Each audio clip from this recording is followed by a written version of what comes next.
children the knowledge. Oh my children, please believe in only one Allah. We have international anarchy in our world today, and it can be changed. A world where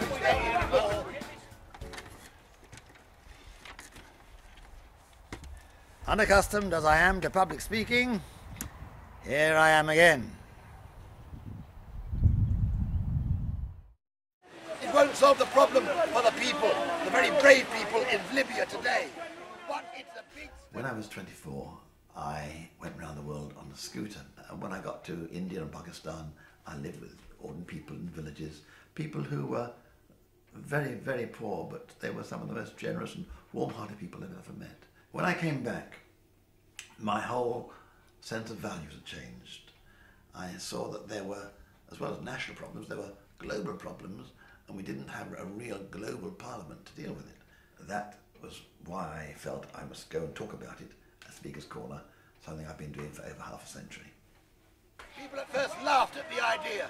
They said a court where those who commit genocide can be taken and tried is impossible. Is free speech a right or a luxury? I think it is a right. Every person should have the right to say their piece without being punished. You must follow. If you don't follow, angel, they're gonna put you in the hellfire. You know, hellfire is very hard fire. You think that's a normal fire? This man, he's a crazy, he's joking. You think there's no hellfire? There's the hellfire. If you don't believe in God, if you don't worship your creator, he's gonna put you in the hellfire. Please accept that this is from Almighty God. If you don't accept this is from Almighty God, get ready for that fire. Welcome a holiday.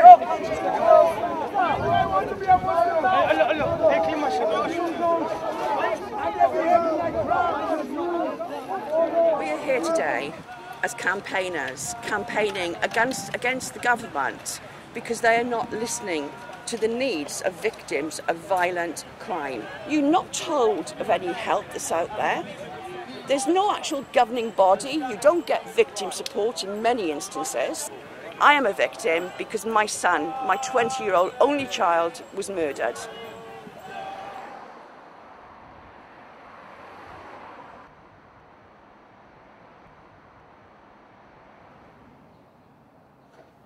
There were 4 of us at Speaker's Corner that particular day. We chose Speaker's Corner because we thought it would allow us freedom of speech there. So we decided, after trying to campaign to the government directly and not being heard, we would take it to the streets. It is a fantastic opportunity to just see what Joe Public, the people on the street, actually think about crime in this country, what they think of sentencing being handed down to perpetrators, particularly of heinous crimes such as murder. Jourdan, he was murdered in June 2009. He was always very inquisitive. He was just very, very loving. They just have no idea what they took away from me.